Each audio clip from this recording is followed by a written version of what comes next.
Hey, Chris in Toronto. Thanks for calling. Hi, how are you? Doing pretty well. Hello. I'm going to be in Toronto very soon, actually, the weekend of June 2nd through 6th. Oh, great to hear that. Yeah, so I just called in to I am a Christian, so just called in to share some of my experiences that I've had, if that's okay. Yeah, can I ask what the goal is? The goal of sharing my experience? Yeah, I mean, are you just calling to express yourself as a Christian, or is this intended to convey evidence for your belief, or what is the meaning of the sharing of the experience? It's just for me to show why I believe what I believe. Okay. Okay.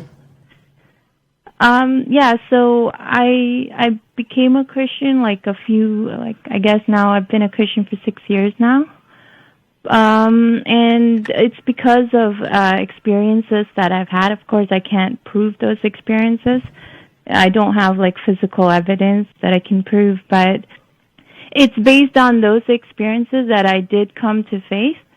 And yeah, that's what I wanted to share. Okay, Sure. so what you're saying there is, to the best of your knowledge, what you're about to relay is your accurate account of the events as you remember them, right? Yeah. Okay. Yeah, I mean, I guess you could just start by giving us, one example so we kind of understand what you're talking about. But I will ask, I guess before you give this answer, whatever your example is that was sufficient to convince you, or was part of what convinced you, do you think it should convince anybody else? Do you think your experience should convince me? No.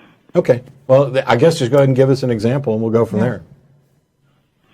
Okay, well, how I came to faith was I was at a point where I wasn't sure, I was just searching for truth. I wanted to know truth for myself. So I was just searching, and I was even searching online, watching videos about, experiences that people had of God. And I guess I watched a couple, and I watched this one testimony, and it convinced me, right? I actually believed. So that night, I knelt down, I prayed, and within a couple of weeks, my prayer was answered. So, it's sort of a long story, so I'll just cut it short. So I didn't realize it then when it was answered that was my prayer, but as time went on, I realized, wow, I was pretty amazed. So that was the start of my journey into a spiritual life, and I've had so many experiences. So whoa! Can I just ask a question? If I understand you correctly, what you're saying is that you made a specific prayer, right? You made a request for some sort of intercession. It sounds like, is that correct? A revelation. Okay, and then in 2 weeks, God gave you a revelation that you didn't realize was the answer to your prayer? I didn't realize it then, but as later on I realized that was the answer to the prayer. I think we need something slightly more specific. What was the revelation that you had requested? It was just so that I requested that I know God. Okay, so there was no specific, just no parameters to this. It was just an open-ended reveal something. What did you mean by know God? Yeah, I just wanted to know if God was real. Right, but you didn't say let me wake up tomorrow and see whatever a dozen blackbirds in the driveway. So the prayer was more like, God, reveal yourself to me, and then sometime later, something happened that you didn't realize was God revealing himself to you. And then sometime after that, in hindsight, you're now aware that second event was God revealing himself. Exactly. What was the revelation? What was the event? The event was, after I prayed, I don't know if I'm able to describe it properly. It's kind of hard. I'm not really good with words. But I just, basically, because I asked God to know him, a couple of weeks after, somebody from my family, I don't come from a Christian family, nobody in my family is Christian except for me. So a close family member who's not even a Christian, they asked they asked if I wanted to go to church, and I at that time I said yes, and it was a Catholic church, and when I went to the church, there was this prayer that you could say, giving your life to God. So first I read it. I was a bit scared, to give my life. I don't know what that means because I'm not a Christian, but I did, and then I've experienced a lot of amazing things since, and I felt this joy that I can't explain. So looking back, I'm like, wow, God answered my prayer. Like, somebody who's not a Christian asked me to go to a Christian church, and it was just, I definitely attribute that to God. Okay. And I can also... So you asked for God to reveal himself to you, and then somebody invited you to church, and you are now convinced that was God revealing himself to you. Well, out of nowhere. Well, can I ask a question? I'd like to ask a question. The person who invited you to church, because they weren't a churchgoer, did they explain or give you any reason why they suddenly had decided to go to church? No, I didn't ask, actually. They didn't, but they didn't offer an explanation for, a church, it wasn't like a church service. It was more like a, it was more like a tourist church thing. So there was some kind of an event happening. There was some festival or something occurring at this, and they wanted to go to this festival or something. Well, I saw Will Wheaton at an event at a church. I saw Chris Johnson at an event at a church. Yeah. So, whatever this was, and I'm really having kind of a hard time understanding exactly what took place. What is it that convinces you that it was God rather than just an occurrence that happened without God? How do you tell the difference between when God is doing something, or when your friend just wants to go? It didn't happen before. Okay, but there's a fallacy here, which has a Latin name, post hoc ergo propter hoc, basically means after this, therefore because of it. So the fact that something happens after another thing doesn't mean that it was caused by that other thing. I had bacon and I had eggs and sausage for breakfast today. And I'm holding a pen. Me holding the pen doesn't mean it was caused by the sausage. Okay. Neither does whether or not I hit a red light. Neither is whether or not I hit a red light or whether or not the phones worked properly today. If I were to say, I ate sausage this morning and all the phone stuff worked amazing on the show, therefore it's because of the sausage, we'd never accept that. Yeah, Right. And I want to let me just interject here because, Chris, let me just say that your story sounds a lot like how I got converted. When I was in my teens, I was doing the same sort of desperate praying for some sort of sign. I really wanted to know the truth, and I had not been raised to think critically. And so one day, the preacher where I used to go to church, because I had quit going to church, called and said, I have this class, and it's about, evidences for your faith, and I thought you might be interested, and why don't you come down? And so I came down, and I took the class. Now, back then, we didn't have the internet. There was no way for me to investigate these claims outside of what I was told in the class. It sounded very convincing, and I was young and non-skeptical, and so I felt like this was overwhelmingly, evidence that the Bible was true and that God exists. And so, and also I had prayed, right, and asked for God to do this revelation thing. It's a very common thing that people are told to do, is you go to God and you ask God to show you evidence of God, and then you pray until something happens. And then when something happens that seems like an answer to that prayer, your prayer's been answered. Right. This is not uncommon. It's actually the prescription for how they tell you to do it. They don't tell you to ask for something highly specific. They don't tell you that you should go and research and go and look and investigate to see whether or not a God exists. They basically tell you to do this highly subjective test with no parameters, to just basically open-ended say, show me something. And then somewhere down the line, something happens. For you, it was 2 weeks later, somebody said, let's go to this festival thing that's happening at a church. And you went, and in your head, eventually, this became oh my gosh, I'm connecting this. It's an answer to this prayer. That's how it works. It's built to function in a very amorphous, ambiguous way so that almost anything can fit into that answer. If it hadn't been that, it would have been something else, I can almost guarantee you. For example, go ahead. I asked God to reveal himself, and he did, and he can do it in whatever way he chooses. Right? How do you know what a God revealing itself really is if you're willing to accept whatever you're basically going to self-interpret as the God revealing itself? There was no prior expectation of what it was going to be. Basically, it could be anything that you would be willing to interpret as the God revealing itself. It's just a knowing. You just know that's. How do you know that? Your prayer.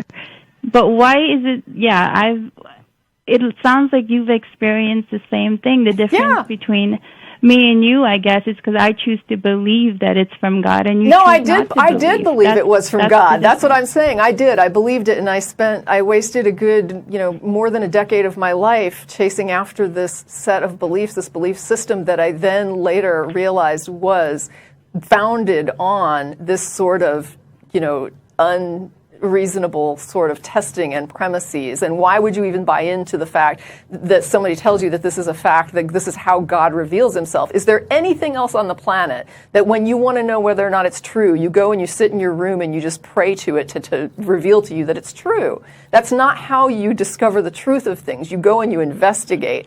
And this is not investigation. This is locking yourself away. I can't investigate. I don't think I can investigate. That's what they tell you. Do I want to? That's what they tell you, and that is, and you're buying it. You don't want to investigate. You don't care whether or not you're correct. Buying it. You have bought the story, lock, stock, and barrel. I've experienced it. I said the same things. I said the same things. Who's had these spiritual experiences? That's exactly what I said. I said this for more than a decade. I could experience God, and I felt God, and I knew that I had a soul. I was convinced, and it was bunk. Why aren't you convinced anymore? Because I realized that I was creating a special category of non-evidence that counted as evidence to me in this one little thing. There is no physical evidence for God. He's not going to. There's no any evidence for God. It's not just not physical evidence. There's no evidence whatsoever. What are you even referring to when you say God? What is it? What is what? Sorry. What is God? What are you describing when you use the word? When you experience, you just know. What is it? I'm not asking you to tell me when you experience. I'm saying you believe a God exists. What is it that you believe exists? Explain to me what it is that you believe exists. What it is, I'm not sure I understand the question. Yeah, because the question is meaningless, right? And that was what it took me 10 years to find out. And I apologize if I sound like I'm being somewhat frustrated here, but it's frustrating to me, the idea that you might waste 10 years of your life on this. And so what I'm trying to do... I'm not wasting my life believing in something that I know is the truth. I know that's how you view it. I totally understand. How do you know that it's true? Because, for example, do you realize that there are people who have, for example, lucky socks that they just know are lucky? Okay, I'm not going to compare socks to God, okay? But I really want to get back to what I'm asking you, which is if you cannot give a definition for what it is you believe, then you don't really believe anything. If there's nothing there, if you can't define it, what do you mean? What are you expressing when you say you believe in God? What is God? What is it you believe? My life has changed dramatically. I'm not asking you about your life changing. I'm asking you say, I believe a God exists. Please define for me what God is. What is it that you're saying you believe? Okay, so love. I believe in love too. So therefore, I guess we're in agreement that God exists. I just don't see any reason to call it God. I mean, I believe in love. Yeah, I don't understand why you would. I mean, so you're just saying that this is an emotion? If I pray to love and somebody invites me to church, how does that confirm? God, but I want to call that God. So the emotion love is what you believe in. Yeah. Love everything. Love is everything, basically. Well, no, it's not. Fire is not love. Fire is fire. If you think that God can be love. Fire can be love? What does that mean? A park bench is not love. A blade of grass is not love. It's a blade of grass. It's a park bench. It depends on how you use it, right? If No, it's love, something positive, then it's love. If it's negative, I would then love it's to see not. one of That's those what I mean. tests that you have in English where it's like a bench is to sitting. Like, I mean, I don't know. It's all love. Of course it's not love. It's a park bench. A love is an emotion that you generate in your own brain. Right? And you're saying that this is what you're calling God, which if you could have saved us all a lot of time if you would have said that right out of the gate. You don't even have to pray for a revelation. We all experience love. So the only reason Chris, the only reason I haven't hung up yet, because you're giving us absolutely nothing and you're dancing around and God is love. And by the way, these platitudes of God is love or God is everywhere, they're useless. They don't tell us anything at all. But it says here in the notes that you woke up with Matt's name in your spirit. I wanted to know what that was. Oh yeah, I wanted to talk about that. So, is your last name easy or hard for people to remember? Well, I think it's getting easier. I don't really understand the question, and I haven't taken a poll of people. I think it's pretty easy to remember personally, just as an outside objective person. Okay. I don't have trouble remembering your last name. Okay, so I'm not the kind of person that remembers even like people's first names, right? Okay. So when I first started watching the show, so I was watching the show and I stopped because I sort of got frustrated. So I stopped watching the show, and one day I woke up with your name in my spirit. Only, I guess. What is my last name? Delahanty? Yeah. What does it mean to wake up with my name in your spirit? I have no idea what that means. That's what I mean. Like, it's not even something that I paid attention to, or it's not. I don't even think I could remember. No. I'm asking what it means to have someone's name in your spirit. I don't even know what your spirit is. I don't even know what spirit is. I guess you have to be a born-again Christian to know what that means. He was. Right? He was. Matt was a born-again Christian. For many years. You wouldn't be an atheist right now. Okay, you know what? I'm going to hang up on you, but before I do, I want to be sure that I actually explain this to you. You're just talking nonsense and garbage, and you're talking about how certain and confident you are. You know you have the truth, and there's no way that somebody could be a Christian. I never said that. You're a damn liar because you did say that you know the truth. And now you're done. And you can rewind and find it.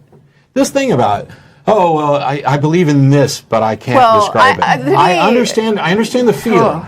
I understand that you are now convinced that you accept something, even if you don't understand the proposition. And you're so compelled by what it seems to be. My life has changed since I became a Christian. You know what? My life has changed since I stopped being a Christian. Yeah. But the thing that gets me is that last dismissive statement, right? Yeah. That, no, you were never a real Christian if you became an atheist. Yeah. And this is such a slap in the face to people who have devoted decades of their life to devoting themselves to this belief. Some of them worked as pastors and you got Dan Barker with the music, writing Christian music. And these are people the entire clergy project. Yeah, is nothing but people who have devoted their lives to bringing other people to God. All of whom could give a better definition of the God they believed in than you did. And it's just so frustrating to have conversations like that where you're trying to understand what she's talking about and what she means by particular words, and then she just says things like God is love. Well, what does that mean? But I have to say, for somebody that wasn't raised Christian, she used every Christian stereotype in the book. Yeah. And it's like, I don't know where you learned it. If it wasn't from your family, you learned it from somewhere, because that's not stuff that you just get from nowhere. Somebody taught you this. And one of the things I talked about earlier was how they teach you fake things. They give you false information about other demographics and what those people are. And one of the false things they teach you is that a person who is an atheist could never have really believed this. And that is such a bunch of crap. And it is a slap in the face to all the people who I spent only like a little bit more than a decade, but there are people who have devoted multiple decades of their life to this 25 belief. plus years? And some of them deconvert in their 60s or 70s and say, oh my gosh, I wish I would have realized this so much sooner because my entire life was blown on this. And the other thing that gets me is it's a way of saying I don't have to listen to you because you don't know. You were never really a Christian, and if you say you were, you're just lying, and I just can dismiss everything you're about to tell me about your past experience and how it parallels my own. When she was talking, she sounds exactly like I would have sounded when I was 15, 16 years old if I would call the show. I would have given almost the same lines. There's a quick note I want to make on that call. We are at 6 o'clock, so we're going to go over time. There's one more call that I want to get to because I think we can handle it pretty quickly. Then we'll be going to Star of India. But I want to say this. There were several times where you could hear her almost laughing or smirking. And there is at least some portion of my mind that thinks, okay, maybe it's a prank call, maybe it's somebody having fun. But what I think was actually happening is when you see people who are guarded and on defense with regard to delusions that they are in fact struggling with, that sort of nervous laughter and condescension is exactly what you hear. Well, you wouldn't know. That's the inoculation, right? That's the shot they give you. You don't have to listen to anybody that doesn't believe in God because they never really believed. When they tell you that, they used to believe, you can just forget about that. Just don't even listen. That what they have to say doesn't matter. It's their way of putting up those walls so that you never get challenged. Yep.